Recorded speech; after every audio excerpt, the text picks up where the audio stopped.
Assalomu alaykum. Men Qashqadaryo viloyati Yakkabog' tumanidan Xolmirzaeva Anoraman. Prezidentimiz Shavkat Mirziyoyev Miromonovichga men murojaatim shuki, bizning tumanimizga korrupsiya juda ko'p.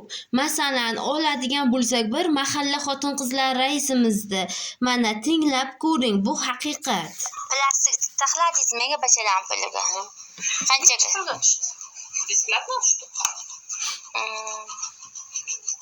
Lekin bilmayman, bankka aytaymiz, anavi almashaymiz degandek gap qildi. Siz kimga pul berdingiz?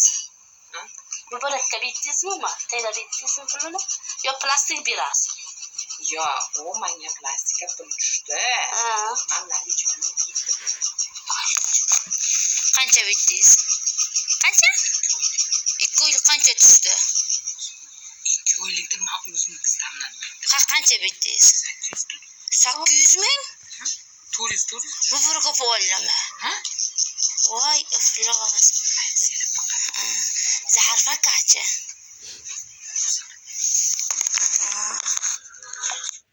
Mana haqiqat.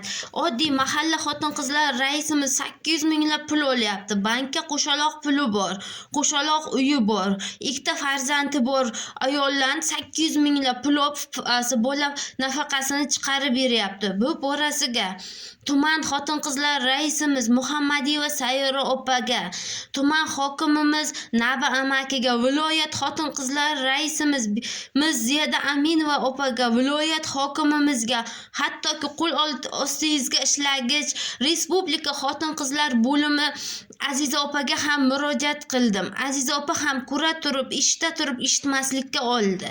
Prezidentimiz Shavkat Mirziyoyev Miromonovich, sizga shuni ma'lum qilmoqchimanki, bizning Yakkabog'imizga 100 ta odam pensiya oladigan bo'lsa, shulardan 20 tasi kasaldir, lekin qolgani barcha sog'lom. Ikkinchi guruh nogironi nomiga turadi, lekin sog'lom. Ular 4 tadan dollar berib pensiyaga chiqqan.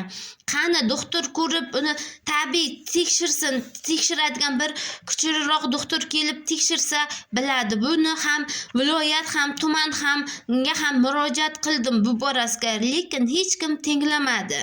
2025-yil 29-sentyabr kun men bosh vazirning qabuliga bordim. Bosh vazirning qabuliga 7-oktyabrgacha kutdim, lekin bizni kirdirmadi. Tuman xotin-qizlar raisimiz Muhammadiyeva Sayora opa yolg'ondan aldab bizni chaqirib, yo'l kuramizni to'lab chaqirib, tuman ichki ishlar xodimining boshlig'i va ishchisi Daliyeva Layla opa 3 ta ishchi xodimi bilan menga zo'ravonlik qilib, bosim o'tkazib, tuman hokimiyatiga qamab qo'ydi. Biz boshqa murojaat qilmasligimizni, boshqa murojaat qilsam qonuniy o'zimga chora ko'rishini aytib, men ruhiy kasalsan deb menga tashxis qo'ydi. Bu ruhiy kasalsan deb tashxis qo'yish 2-martasi. Viloyat xotin-qizlar raisi Ziyada Aminova opa ham sen ruhiy kasalsan, seni kasaling erga tegib yotish turish qilsang tuzalasan degan tashxisni bir qo'yib qo'ygan edi. Bu 2-marta. Beknazara Muborak opaning aytishi bo'yicha hokimiyat ruhiy kasalsan deb ruhiy kasallar bo'limiga olib borib tashlab qo'yishi ham mumkin. Hech kim buni isbotlay olmasmish. Millatdan chiqqan yakkabog'lik xodimlardan nishona emish. Bu ham yetmaganday. Tuman ichki ishlar xodimlari qo'limni qayirib, erkak xodimi qo'limni qayirib, shaxsiy qo'l telefonimgacha ham tortib olib, ichidagi shaxsiy narsalarimni udalit qilib berdi. Zalga singlimni Xolmirzaeva Dilnozani mazasi qochib qoldi. Shu sababli singlimni 2-guruh nogiron deb pensiyaga chiqardi. Bundan oldin Vitikdagi Turdiyeva Nodira opa degich 4 ta dollar bersang chiqaramiz deb chiqarmay yurgan edi. So'ng men murojaat qildim. 9-oktyabr kun mahalla xotin-qizlar raisimiz Beknazarova Muborak opa esa uyimga kelib, prezidentimiz butun qishloqni portlatib, bu ham yetmaganday tay-tubi bilan yo'qotganini aytib meni qo'rqitdi. Kechqurun uyimga odam tushib, bizning oilaviy yo'qotib yuborishga ham tuman hokimiyatini qurbi yetadi deb bizni qo'rqitdi. Sizdan iltimos, korrupsiyaga qarshi bir ishonchli xodimingizni yuboring. Qashqadaryoga korrupsiya juda ko'p. Barcha pulingizni oddiy qo'l ostingizga ishlaydigan fuqarolar pul olib tarqatyapti. Oddiy ijtimoiy xodimni aytadigan bo'lsak, singlimga 2 million kiyim-kechakka pul chiqdi-yu, shundan 1 million 139 minglik kiyim-kechak buyurtma qildi. Qolganini xodimni o'zi oldi. Prokuraturaga yozgan edim. Prokuratura orqali men 2 million 60 minglik kiyim-kechak oldik. Uning kattasi tuman ijtimoiy xodimning kattasi Shuhrat aka ham parvo qilmadi. Hatto respublikaga murojaat qildik. Respublikadagi xodimlar ham tinglamadi.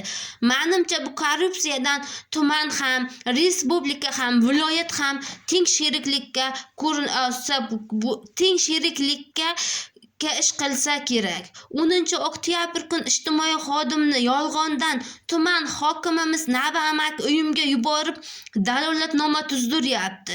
Bu qaysi qonunga yozilganki, yolg'ondan kelib uyimga dalolatnoma tuzib senga ijtimoiy uyda respublika beradi deb aldab ketishdi. Respublikaga 7-noyabr kun bordim. Xalq qabulxonasidagi Baxtiyor akaga ham murojaat qildim. Hech bir natija bo'lmadi. Bugun mana 1-oktyabr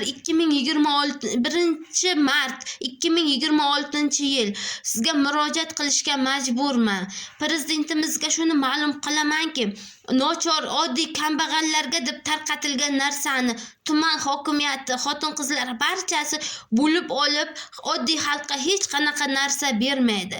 Beknazarova Muborak opa esa murojaat qilib borsangiz, hokimlardek murojaat qiladi. Kim senga aytdi?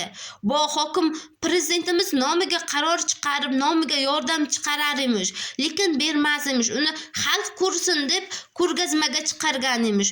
Shuni tasdiqlay olasizmi deganimga haqim bor. Prezidentga ham aytalaman dedi. Prezidentimiz Shavkat Mirziyoyev qachongacha Qashqadaryo viloyati Yakkabog' tuman korrupsiyaga oddiy xalq jabrini ko'radi. Kattalar ham jabrini ko'rsin. Tuman xotin-qizlar raisimiz Beknazarova Muborak opa, tuman ichki ishlar xodimimiz Daliyeva Laylo opa va ularning boshlig'i, tuman hokimimiz Naba amakiga, tuman prokuratura ham ishlamaydi, borsak tinglamaydi. Tuman prokuraturasi G'aniyev Anvar akaga, viloyat xotin-qizlar raisimiz Ziyada Aminova va viloyat hokimimizga, bular boshchiligiga tuman mahalla xotin-qizlar raisimiz ish qilyapti deb o'ylayman.